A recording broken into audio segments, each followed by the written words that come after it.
সুধী দর্শক সবাইকে আন্তরিক শুভেচ্ছা জানিয়ে শুরু করছি এটিএন বাংলার সরাসরি সম্প্রচারিত স্বাস্থ্য বিষয়ক অনুষ্ঠান সুস্থ থাকুন। আপনাদের সাথে রয়েছি আমি ডাক্তার তানিয়া রহমান মৃদুল। দর্শক, আজ আমরা কথা বলবো কোমরের ব্যথা এবং তার সমাধান নিয়ে। আমাদের সাথে আজ এদেশের একজন স্বনামধন্য অধ্যাপক উপস্থিত রয়েছেন। আমাদের সাথে রয়েছেন অধ্যাপক doctor AK.M. Akhtaruzzaman, division head, pain medicine, Bangladesh medical বিশ্ববিদ্যালয়।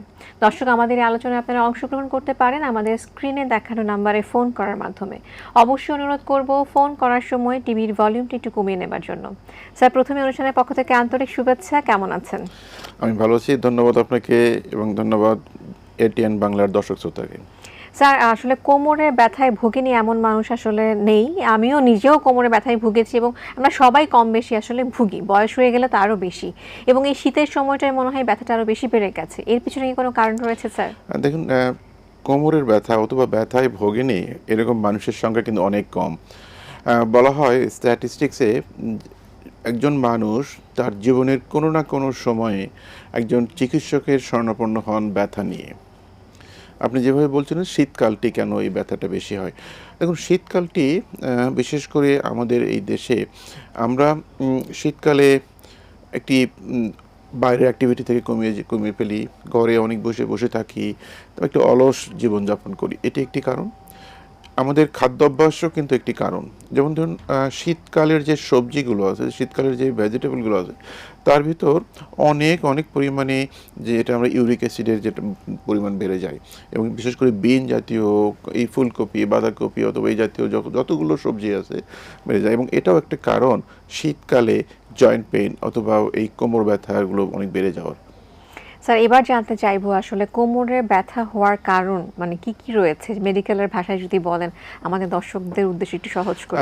দেখুন, যদি আমরা দর্শক আমরা কোমরের ব্যথাকে যদি চিন্তা করি, তাহলে প্রথমে চিন্তা করি যে আমাদের এই কোমরটি অথবা আমাদের যে যে মেরুদণ্ডটি কী নিয়ে তৈরি।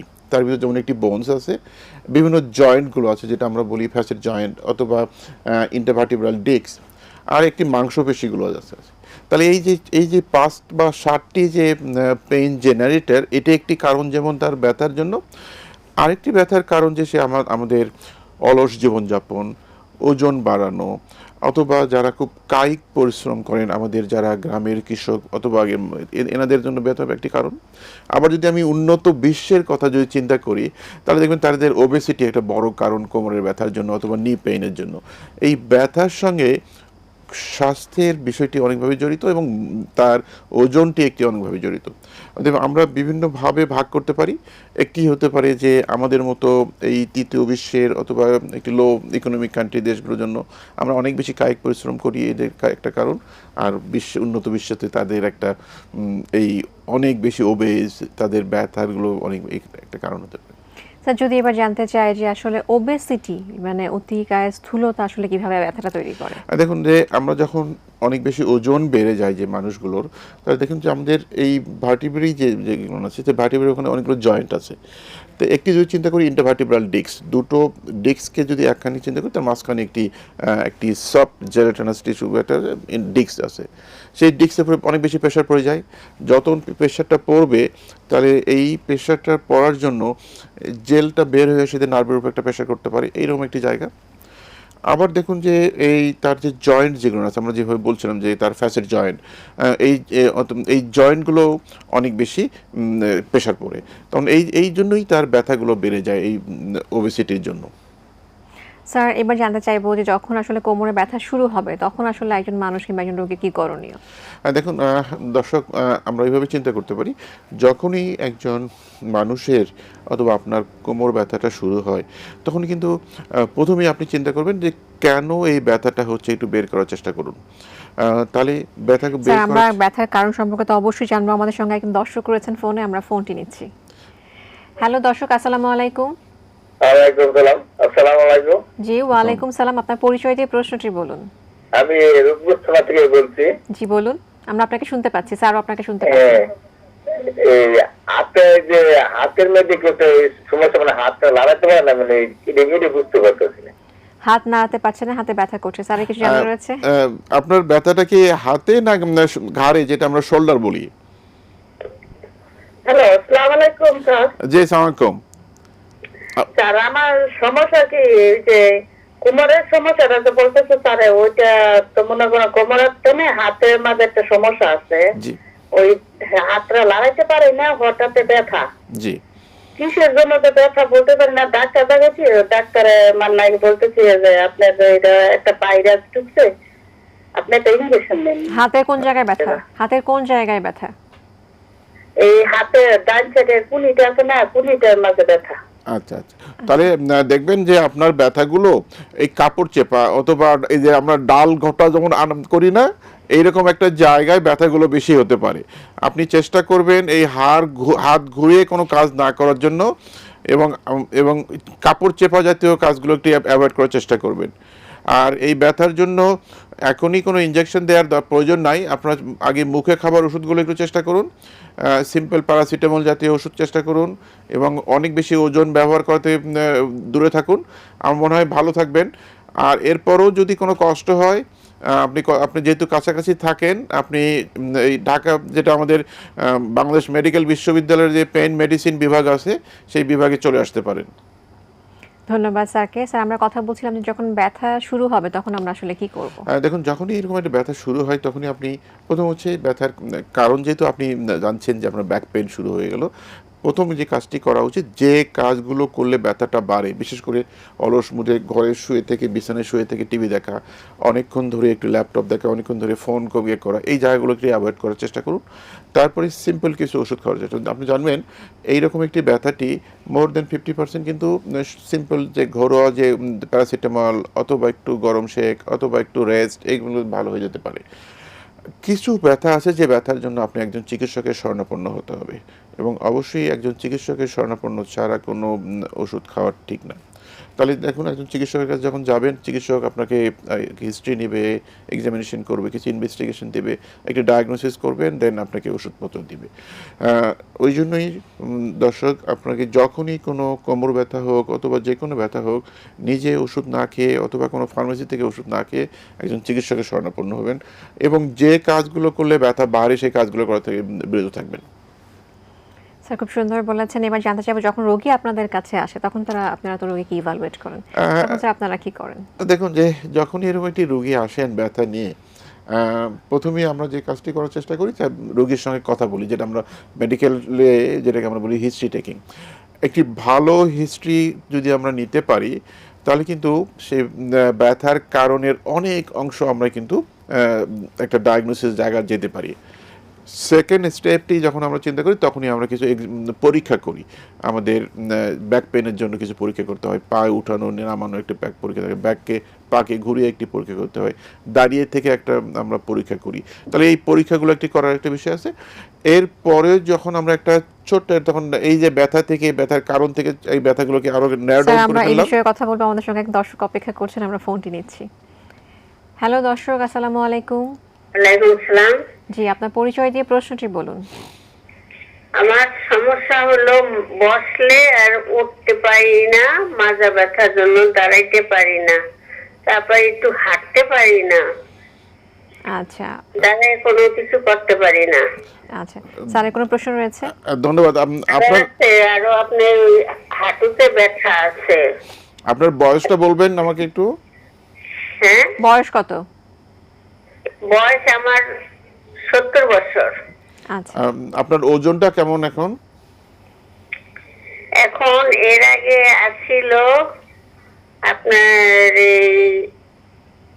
65 কেজি। আচ্ছা, ঠিক আছে মাগো, আমাদের এই বয়সে যে কারণে ব্যথাগুলো হয়, তার প্রথম কারণটি হাড় ক্ষয়। দেখুন, যে আপনার বয়স 70, মাশাআল্লাহ, তাহলে আমাদের চিকিৎসকের কাছে আসলে তার চিকিৎসকরা আপনার হাড় ক্ষয়ের কারণগুলো একটু নির্ণয় করে দেবে। এখানে একটি বিষয় আছে আপনার জন্য। দ্বিতীয়ত যে বিষয়টি আছে সেটি হচ্ছে কোমর এবং হাঁটু। কোমর এবং হাঁটুর ব্যথার কারণ কিন্তু ভিন্ন ভিন্ন, কিন্তু চিকিৎসাটা অলমোস্ট একই রকম। আমরা সেই চিকিৎসা আপনাকে দেব, যে এখন শুরু করুন বাসা থেকে প্যারাসিটামল জাতীয় ওষুধ খাওয়া। এই যে বসে থেকে উঠতে পারছেন না, এইরকম একটি জায়গা যদি চিন্তা করি, আমাদের বয়স যত বাড়বে আমাদের এই ওঠা বসাটা একটু সমস্যা হয়ে যায়, কিন্তু আপনাকে সাপোর্ট নিতে হবে এই জায়গাটাতে। কিছু ওষুধ খাওয়া, কিছু নিয়মকানুন মেনে চলা, বিশেষ করে আপনার বয়স যেরকম, এই বয়সে যে হাড় ক্ষয়জনিত যে ব্যথাগুলো হয় সেটি একটি বড় ইস্যু, এবং আপনাকে সাবধানে থাকতে হবে আপনি যেন পড়ে না যান। পড়ে গেলে দেখবেন যে কোমরে যে যে হাড়টি আছে সেই হাড়টি ভেঙে যাওয়ার সম্ভাবনা অনেক বেশি থাকে। অতএব এই বিষয়ে খুব সাবধান থাকতে হবে আপনাকে। অনেক ধন্যবাদ স্যার। আর একজন দর্শক রয়েছেন ফোনে, আমরা ফোনটি নিচ্ছি। হ্যালো দর্শক, আসসালামু আলাইকুম। ওয়ালাইকুম সালাম। জি, আপনার পরিচয় দিয়ে প্রশ্নটি বলুন। দর্শক, আপনার পরিচয় দিয়ে প্রশ্নটি বলুন। আমার নাম মোহাম্মদ মুজিবুর রহমান, জি, সিদ্ধেশ্বরী থেকে। জি বলুন। আমি এই যে কোমরে ব্যথা ভুগতেছি গত বৃহস্পতিবার থেকে। আমার এই ব্যথাটা প্রায় 42 বছর যাবত। আচ্ছা হঠাৎ করে উঠে এই বৃহস্পতিবার সকালে গোসল করতে গিয়ে হঠাৎ করে উঠেছে। আমি নড়াচড়া করতে পারি না, নামাজ পড়তে পারি না। কিন্তু আমি 42 বছর যাবত ভুগতেছি, তো অনেক অনেক ট্রিটমেন্ট করেছি, পরীক্ষা নিরীক্ষা করেছি, কিন্তু কিছু আসে না, রেজাল্ট কিছু আসে না, যার জন্য আমি ঔষধও খাই না। আচ্ছা এখন এই অবস্থায় কি করতে পারি? অফিসে করতে পারতেছি না। ধন্যবাদ দর্শক। যে আপনি কি আপনার বয়সটা বলবেন? 58। 58। আপনার ব্যথাটা কি কোমরেই থাকে না কোমর থেকে পার দিকে আসে? পায়ের দিকে আসে, কিন্তু এখন নাই। এই যে যখন পায়ের দিকে আসে, ঘাড়ের দিকেও যায়। পার দিকে আসে, অন্যান্য সময় যায়, কিন্তু এখন যে আমি ভুগতেছি, এখনো শুয়ে আছি। এখন যেমন না, এখন শুধু ওই কোমরের দিকে আছে। জি দেখুন, শুধুমাত্র বিছানায় শুয়ে থাকা কিন্তু চিকিৎসাটা না, এবং আমাদের একটি না, আমি শুয়ে থাকতেছি না, মানে এই মুহূর্তে শুয়ে আছি, সেটা জি, বলছি। জি, আপনার জি। টিভি প্রোগ্রাম দেখতেছি। জি ধন্যবাদ বাবা। চেষ্টা করবেন যে শুয়ে থেকে টিভির প্রোগ্রামটি না দেখে কোনো সোফা বা চেয়ারে বসে টিভি প্রোগ্রামটা দেখবেন। এই যে আপনি বসে থেকে বা শুয়ে থেকে যে ঘাড় বাঁকা করে একটি কোমরের নিচে বালিশ দিয়ে টিভিটা দেখেন, এটাও কিন্তু একটি ব্যথার কারণ। অতএব এই বিষয়ে সাবধান থাকা উচিত আপনার বাবা। দ্বিতীয়ত, আপনার যে পরীক্ষাগুলো আছে, সে যেহেতু আপনার 42 বছর ধরে ব্যথা, আমরা মনে করি আপনি আমাদের যে মেডিকেল বিশ্ববিদ্যালয়ে পেন মেডিসিন বিভাগটি আছে সেই বিভাগে চলে আসলে আমরা দেখে আপনার একটি চিকিৎসার ব্যবস্থা করব। আপনারা যে কোনো দিন শনিবার থেকে বৃহস্পতিবার চলে আসতে পারেন, সকাল 8টা থেকে 2টা পর্যন্ত। অনেক ধন্যবাদ স্যার। আমাদের সঙ্গে আরও একজন দর্শক রয়েছেন ফোনে, আমরা ফোনটি নিচ্ছি। হ্যালো দর্শক, আসসালামু আলাইকুম। ওয়ালাইকুম আসসালাম। আমি নুরুজ্জামান বলছিলাম, সুনামগঞ্জ থেকে। জি, আপনার প্রশ্নটি বলুন, আমরা আপনাকে শুনতে পাচ্ছি। জি, আমার প্রশ্নটা হচ্ছে, আমার কোমরে ব্যথা করে। আমার বয়স 40 প্লাস, মানে 42। জি আর ওজন বর্তমানে 72। আচ্ছা ওজন আছে 72। আর আমার কোমরে ব্যথা করে, বিশেষ করে শোয়া থাকলে বেশি ব্যথা করে। আচ্ছা এমনি হাঁটার সময় বা কাজ করার সময় মনে হয় না, কিন্তু শোয়া থাকলে কোমরে ব্যথা করে, এবং ঘুম থেকে উঠলে এটা একটু বেশি লাগে। আচ্ছা আর আমার ডান হাতের মাঝের আঙুলটা যে গিরা, ওই গিরাতেও কিছুদিন ব্যথা ছিল, এবং সকালবেলা উঠলে শক্ত হয়ে থাকতো, ব্যথা করা যেত না। ইদানিং এটা কম, কিন্তু শক্ত হয় না, কিন্তু ব্যথাটা ঠিকই আছে। আচ্ছা, আপনাকে অনেক আর ধন্যবাদ। কোমরেরটা আমি শোয়া থাকলে আরো বেশি বেশি লাগে ব্যথাটা, কিন্তু উঠলে হাঁটলে এই সময় মনে হয় না। দর্শক, সকালবেলা কি কারণে হইতে পারে, একটু সমাধান। দর্শক ধন্যবাদ। আপনার আমাকে বলুন, সকালবেলা ঘুম থেকে ওঠার পর কতক্ষণ ব্যথাটা থাকে আপনার? জি, ঘুম থেকে ওঠার পর ব্যথাটা কতক্ষণ থাকে? না, বেশিক্ষণ থাকে না, কিছুক্ষণ পরেই চলে যায়। আপনার হিস্ট্রি দেখে যেটা মনে হচ্ছে, আপনার এই ব্যথাগুলো মায়োফেশিয়াল পেইন। আপনি একটু চেষ্টা করবেন, আপনার ওজনটার দিকে খেয়াল রাখবেন, রেগুলার একটু বাসায় হোক অথবা একটু হাঁটবেন মিনিমাম 20 থেকে 25 মিনিট। আর যদি একটু ফ্রি হ্যান্ড এক্সারসাইজ করেন তাহলে হয়তো ভালো থাকবেন। ইন দি মিন টাইম আপনি প্যারাসিটামল জাতীয় একটি মেডিকেশন খাওয়া শুরু করুন। আমার মনে হয় আপনি ভালো থাকবেন এই প্যারাসিটামল জাতীয় ওষুধ খেয়েই। এরপরেও যদি ব্যথাগুলো কন্টিনিউ করে, তাহলে যদিও আপনি সুনামগঞ্জ, অনেক দূরে, আমাদের মেডিকেল বিশ্ববিদ্যালয়ে চলে আসতে পারেন।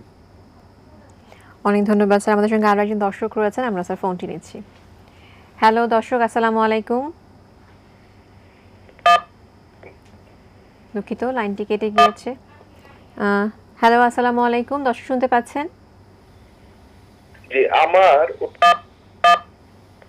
জি, আমরা আপনাকে শুনতে পাচ্ছি, বলুন, প্রশ্নটি বলুন। দর্শক, আপনার প্রশ্নটি বলুন।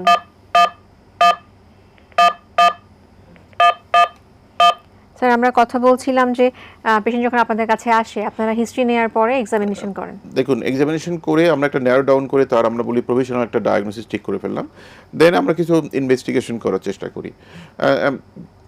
সবচেয়ে আশ্চর্যজনক বিষয় হলো দেখুন, যদি আমার প্র্যাকটিস লাইফে যদি চিন্তা করি, তাহলে সব রোগীরাই যখন তার কোনো পেইন ব্যথা বিশেষজ্ঞের নিকট আসেন একটি এমআরআই করে নিয়ে আসেন।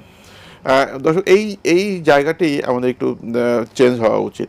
সব ব্যথার জন্য, সব কোমর ব্যথার জন্য কিন্তু একটা এমআরআই না, এমআরআই কিন্তু প্রয়োজনীয় নাই। শুধুমাত্র একজন চিকিৎসকের পরামর্শ অনুসারেই একটি এমআরআই করা উচিত, কারণ এটা অনেক দামি একটা পরীক্ষা।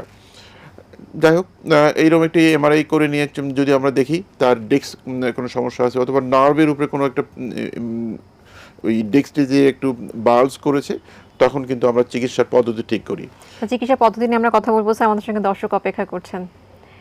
দর্শক আসসালামু আলাইকুম। ওয়ালাইকুম আসসালাম। জি, আপনার পরিচয় দিয়ে প্রশ্নটি বলুন। আমার নাম মোহাম্মদ আমির হামজা খান। জি ওয়ালাইকুম আসসালাম। জি বলুন, আপনার প্রশ্নটি বলুন।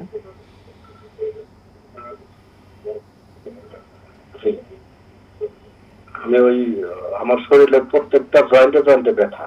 জি শরীরের প্রত্যেক জয়েন্টে ব্যথা, উঠতে বসতে অনেক কষ্ট হয়। আচ্ছা, আমি মেডিসিন ডাক্তার দেখাইছি। জি তো মেডিসিন ডাক্তার দেখাইতেছি অনেক বছর ধরে, কিন্তু ওই কমে পারে এই অবস্থায় আছে। আচ্ছা, আপনার বয়স কত, ওজন কত? আমার বয়স বর্তমান 51, ওজন 83। আপনার উচ্চতা কত? আচ্ছা, আপনাকে অনেক ধন্যবাদ, আমরা স্যারের কাছ থেকে উত্তরটা জেনে নিচ্ছি। দেখুন দর্শক, প্রথমত আপনার জয়েন্ট পেইনকে যদি আমরা চিন্তা করি এবং অনেক দিন ধরে জয়েন্ট পেইন, এই জয়েন্ট পেইনগুলোর কারণ কিন্তু একটা রিউমাটোলজিক্যাল অরিজিন, এবং আমার কাছে মনে হচ্ছে আপনি অনেক দিন ধরে ওষুধ খাচ্ছেন, সেটি একটি জায়গা। কিন্তু কোনো এই রিউমাটোলজিক্যাল অরিজিন যে ব্যথাগুলো, জয়েন্ট পেইনগুলো হয়, সেই জয়েন্ট পেইনগুলো মেডিকেশনগুলো অনেক দিন ধরে কন্টিনিউ করতে হবে এবং লাইফ লং কন্টিনিউশন করতে হয়। কখনই আজকে ব্যথা খেলেন কালকে ব্যথা নাই, এটা করা ঠিক না। তাহলে ডায়াগনোসিসটা আগে ঠিক করতে হবে। দ্বিতীয়ত আমরা চিন্তা করি যে আপনার বয়স এবং ওজনকে যদি আমরা চিন্তা করি, তাহলে এই ওজনের একটা বড় বাধা হয়ে দাঁড়িয়েছে আপনার ব্যথার জন্য। অর্থাৎ ওজনটাকে একটি অপটিমাম ওজন আনার চেষ্টা করতে হবে। দ্বিতীয়ত মেডিকেশনগুলো একটি প্রপার ডায়াগনোসিস করে একজন রিউমাটোলজিস্ট অথবা একজন পেইন বিশেষজ্ঞের মাধ্যমে একটি ডায়াগনোসিসটা করে ওষুধটা কন্টিনিউ করতে হবে। যদি এটা রিউমাটোলজিক্যাল অরিজিন হয় ব্যথাগুলো, তাহলে কিন্তু আপনার ওষুধটা অনেক দিন ধরে, ইভেন এটা লাইফ লং খেতে হতে পারে। অনেক ধন্যবাদ স্যার। আমরা আসলে আমাদের সঙ্গে একজন দর্শক রয়েছেন ফোনে, আমরা ফোনটি নিচ্ছি। হ্যালো দর্শক, আসসালামু আলাইকুম। আসসালামু আলাইকুম ওয়া রাহমাতুল্লাহ। ওয়ালাইকুম আসসালাম, আপনার পরিচয় দিয়ে আপনি প্রশ্নটি বলুন। ধন্যবাদ এবং ডাক্তার সাহেবের শুভেচ্ছা। জি জি, আপনাকে আমার শুভেচ্ছা। প্রশ্ন হচ্ছে, আমার পায়ে সমস্যা, দুই পায়েই। আমি যদি নামাজের বৈঠকে নামাজ অবস্থায় থাকি কিংবা কোনো মিলাদ মাহফিলে বাবু মেরে পা মুছে বসে থাকি, তখন দাঁড়ালে আমার ঝেঁঝি লাগে এবং আমি অবসর যায় দুই পাই। আমার এই একটাই সমস্যা। আমার বয়স 58 বছর, আদার্স ইনশাআল্লাহ কোনো সমস্যা নাই। কিন্তু আমি বেশি সময় যদি বাবু মেরে কিংবা নামাজ অবস্থায় আত্মায়িত করার মতো বসে থাকি, আমি তখন উঠে দাঁড়াতে পারিনি, অবশ্যই আছে ঝেঁঝি ধরে আর কি। এই সমস্যাটা ডাক্তার সাহেব অবশ্যই শুনছেন। আসসালামু আলাইকুম। অনেক ধন্যবাদ। ধন্যবাদ দর্শক। আমার মনে হয় আপনার ব্যথাটা হাঁটুতেই বেশি ব্যথাটা হচ্ছে। জি স্যার। এই হাঁটুর ব্যথাটাকে যদি চিন্তা করি এবং আপনি নিটাকে নামাজের সময় আমরা নিটাকে ভাঁজ করে বসি, অথবা আমরা যখন খাবার বসি, কখনো পিড়িতে বসে খাওয়ার চেষ্টা করি, তখনই যদি ব্যথাটা হয়, তাহলে আমরা এটাকে নি পেইন চিন্তা করি। নি পেইনের আপনার যা বয়স এবং আপনার ওজনটা, আমি জানি না আপনার ওজনটা বেশি কিনা, যদি এরকম হতে পারে তাহলে নি অস্টিওআর্থ্রাইটিস একটা কারণ হতে পারে আপনার ব্যথার জন্য।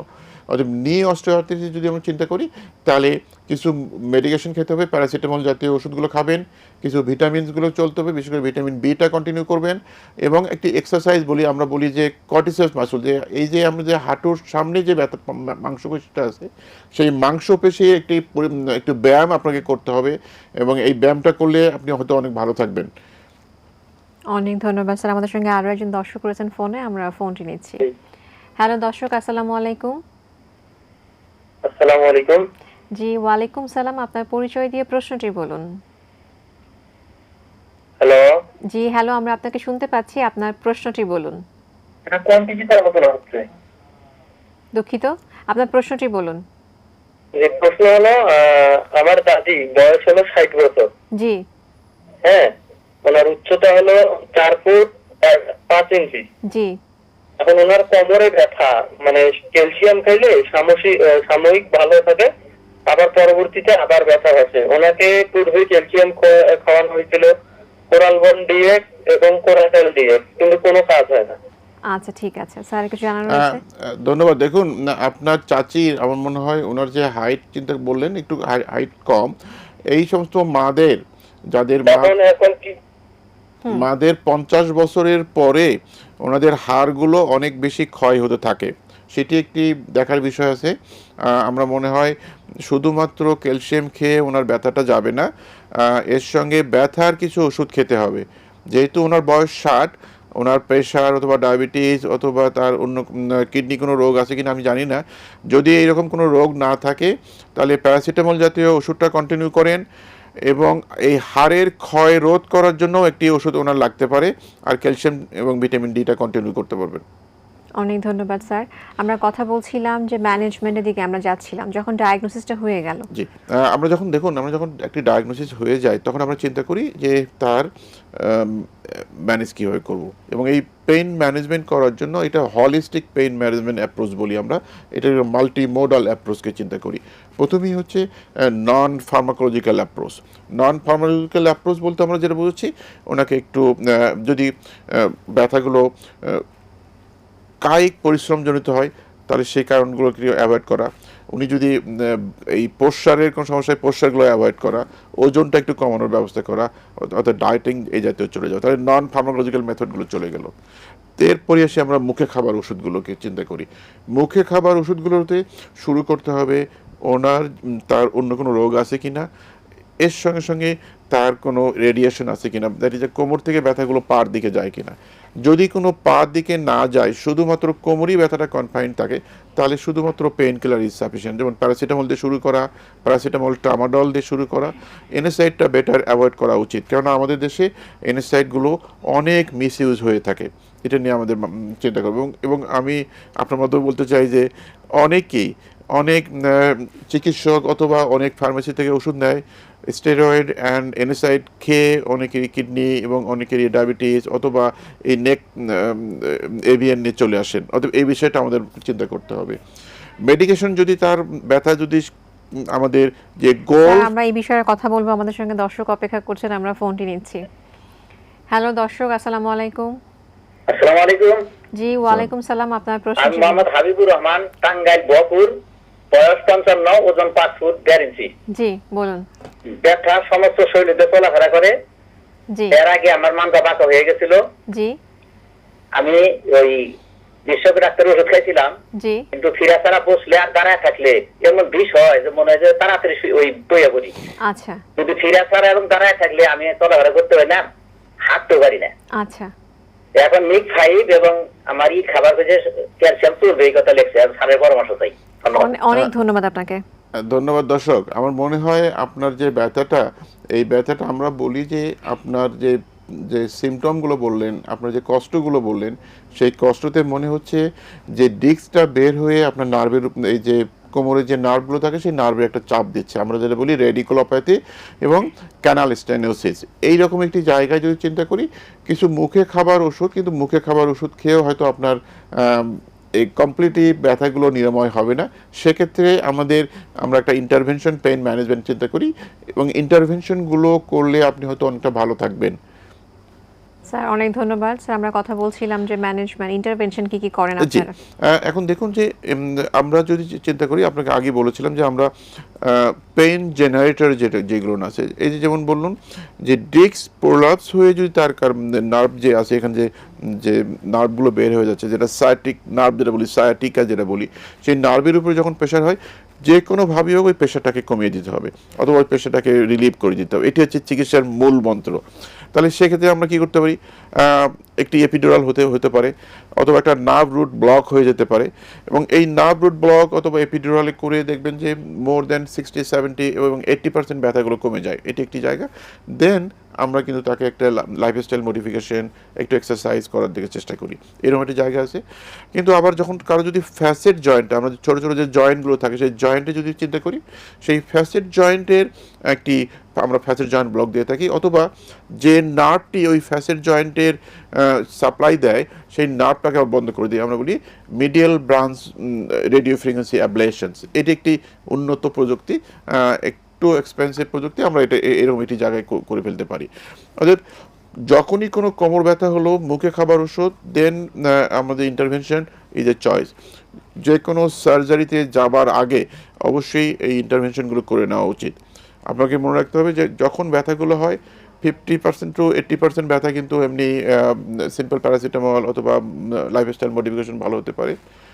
এই যে 20-30% পপুলেশনে কিন্তু কিছু মেডিকেশন লাগবে, কিছু ইন্টারভেনশন লাগতে পারে। শুধুমাত্র 2-5% মানুষের কোমর ব্যথা অথবা এই ব্যথার জন্য সার্জারি লাগতে পারে। কেন সার্জারি কখনই কোনো কিন্তু কমপ্লিকেশন মুক্ত না, অথবা সার্জারি করার পরেও আবার কিন্তু এরকম একটি ব্যথা চলে আসতে পারে, আমরা যেটা বলি ফেইল ব্যাক সার্জারি সিনড্রোম। আমি দর্শকদের বলতে চাই যে দেখুন, গত 4 বছর আগে যুক্তরাষ্ট্রে এরকম একটি মেটা অ্যানালাইসিস হলো, প্রায় 100টা সেন্টার মিলে তাদের একটি অ্যানালাইসিস ছিল, একটি ট্রায়াল ছিল। সেই ট্রায়ালগুলো হচ্ছে যে অপারেশন করা অথবা ইন্টারভেনশন করা, এবং দেখা গেছে যে এই অপারেশন এবং ইন্টারভেনশনের মধ্যে যে যে ডিফারেন্স, সেই ডিফারেন্সটা একেবারেই কম, এবং কম পয়সা বা কম খরচে কম কষ্ট করে এবং এই অপারেশন না করে 80-90% পপুলেশনকে চিকিৎসা করা সম্ভব। স্যার অনেক ধন্যবাদ। আমাদের সঙ্গে একজন দর্শক রয়েছেন ফোনে, তো আমরা ফোনটি নিচ্ছি। হ্যালো দর্শক, আসসালামু আলাইকুম। ওয়ালাইকুম আসসালাম। আসসালামু আলাইকুম, আমি নেত্রকোনা থেকে বলছি। জি, আপনার প্রশ্নটি বলুন। জি, আমি 2বার এই যে পিএলডি অপারেশন করছিলাম। জি, যে কোমরে ব্যথা, কোমর পায়ে এক পায়ে গিয়ে ব্যথা নামে পড়ে যে লেফটার দিকে। জি জি, এখন কি করবেন জানতে চাচ্ছেন স্যারের কাছে? পিএলআইডি অপারেশন হয়েছে আপনার? পিএলডি অপারেশন করছিলাম 2023 সালে। জি, এখন আবার ব্যথা নামছে? জি, 2বার করছি। 2বার করেছেন, এখন স্যারের কাছে জানতে চাচ্ছেন। এখন তো আবার যে কোমরে থেকে ব্যথা, কোমরে তো ব্যথা থাকেই, কি করতে পারি? দর্শক দেখুন, এইরকম আমরা যেভাবে বলছিলাম এর আগে, আমরা বলছিলাম যে একটি সার্জারি করার পরেও 4 থেকে 5 বছর পর অথবা ইভেন সার্জারি করার পরপরই কিন্তু অনেক পার্সেন্টেজের এরকম একটি ব্যথাটা ফিরে আসতে পারে, আমরা যেটাকে ফেইল ব্যাক সার্জারি সিনড্রোম বলি। স্ট্যাটিস্টিক্স বলে আপ টু 8-40% মানুষের এরকম অপারেশন করার পরে আবার 1 থেকে 1.5 বছরের মধ্যে ব্যথাটা ফিরে আসে। অতএব অপারেশন করার আগে আমাদেরকে চিন্তা করতে হবে। আমি যদি স্পেসিফিকভাবে আপনার কথাটা চিন্তা করি, তাহলে আমার মনে হয় এই আপনার ব্যথার কারণটা দুটো হতে পারে। একটি হচ্ছে যখনই কোনো জায়গায় অপারেশন করা হয় তার আরেকটি স্পেসে হয়তো এরকম একটি ডিস্ক বাল্বস অথবা ডিস্ক প্রোলাপস হয়েছে, সেটি একটি জায়গা হতে পারে। এবং অথবা আপনি দেখবেন যখন অপারেশনটি করা হয়েছে সেই জায়গাগুলোতে যখন ঘাটা শুকিয়ে যায়, ওটা একটা স্কার ফর্মেশন করে, আমরা মেডিকেলের ভাষায় বলে থাকি, অথবা দলা বেঁধে থাকে একটি নার্ভগুলো, এই জায়গাটাও একটা কারণ হতে পারে। যে কারণই হোক না কেন, এখন সার্জারি না করে মুখে খাবার ওষুধগুলো কন্টিনিউ করেন, এবং আমাদের প্রযুক্তি আছে, আমরা কিন্তু এই বাংলাদেশ মেডিকেল বিশ্ববিদ্যালয়ের পেইন মেডিসিন বিভাগে আমরা করতে পারি। আমরা এটা বলি অ্যাডিশনাল লাইসিস, আমরা একটা এপিডুরাল, কডাল এপিডুরাল দিয়ে আপনাকে হয়তো ব্যথামুক্ত রাখা যাবে, এবং এইরকম একটি ইনজেকশন কয়েক মাস অথবা 1 বছর বা 2 বছর পর একবার করে নেওয়া লাগতে পারে। দর্শক, আপনি বাংলাদেশ মেডিকেলে চলে আসুন, পেইন মেডিসিন বিভাগে আমরা আপনাকে হেল্প করব। স্যার আপনাকে অনেক ধন্যবাদ। অনুষ্ঠানের একদম শেষ পর্যায়ে আমরা একদম লাস্ট মোমেন্টে এসে দর্শকদের জন্য একটা টেক হোম মেসেজ। ধন্যবাদ দর্শক শ্রোতা, আমাদেরকে এই দীর্ঘক্ষণ ধরে পেইন মেডিসিন নিয়ে আপনি কথা শুনলেন। আমরা মনে করি ব্যথা এটি একজন মানুষের জীবনের অঙ্গাঙ্গিভাবে জড়িত থাকে। যখনই কারো কোনো ব্যথা হবে, সেই ব্যথার থেকে সুস্থ জীবনযাপন করার জন্য যে বিষয়টি আপনার সবচেয়ে করতে হবে, একটি স্বাভাবিক জীবনযাপন করতে হবে, ওজন নিয়ন্ত্রণে রাখতে হবে, একটি যেটা ব্যালেন্সড ডায়েটের দিকে যেতে হবে। চেষ্টা করতে হবে যে যে যে আমরা যে এখন অনেকেই আসক্ত হয়ে গেছি ফোন, ল্যাপটপ অথবা যে যে জায়গাগুলোতে, যে সোশ্যাল মিডিয়াগুলোতে অনেকক্ষণ ধরে আমরা বিভিন্ন ব্যাড পোস্টারে দেখি, অথবা বিছানায় শুয়ে যে টিভি দেখি, এই জায়গাটি আপনারা না করে টিভি দেখবেন সোফায় বসে, কম্পিউটার দেখবেন, একটি অর্গানো একটি মেনটেন করবেন, ব্যাক পজিশন মেনটেন করবেন, নেকের পজিশনটা মেনটেন করবেন, এটি একটি বিষয় আছে। আরেকটি বিষয় আমি আপনাদের অনুরোধ করব, ব্যথার জন্য যে ফার্মেসিতে থেকে ওষুধ না খেয়ে একজন চিকিৎসকের শরণাপন্ন হন, একজন চিকিৎসকের পরামর্শ নিন। শুধুমাত্র ফার্মেসি থেকে এনএসাইড অথবা স্টেরয়েড জাতীয় ওষুধ না খেয়ে আপনারা আপনাদের যেটা যতটুকু প্রয়োজন সেই প্রয়োজনীয় ওষুধটুকু গ্রহণ করুন। আমরা আশা করি এইরকম ওষুধ খেয়ে স্বাভাবিক জীবনযাপনের মাধ্যমেই আপনার ব্যথামুক্ত জীবনযাপন করা সম্ভব। ধন্যবাদ আপনাদেরকে। ধন্যবাদ স্যার আপনাকে। আমরা আশা করছি আজকের আলোচনা থেকে দর্শকরা উপকৃত হয়েছেন এবং সচেতন হবেন। ধন্যবাদ আপনাকে, ধন্যবাদ, আবারও ধন্যবাদ এটিএন বাংলা এবং দর্শক শ্রোতাকে। শুধু দর্শক, আজ আমরা যেটা জানলাম, কোমরে ব্যথার নানান আধুনিকতম প্রযুক্তির চিকিৎসা আমাদের দেশেই রয়েছে। চিকিৎসা নিয়ে সুস্থ সুন্দর জীবন হবে সকলের, সেই আশাবাদ থেকে আজকে আমরা এখানেই বিদায় নিচ্ছি। আবারও দেখা হবে নতুন কোনো স্বাস্থ্যের তথ্য নিয়ে। সেই পর্যন্ত সকলে খুব ভালো থাকুন, সুস্থ থাকুন, এটিএন বাংলার সাথেই থাকুন। আল্লাহ হাফেজ।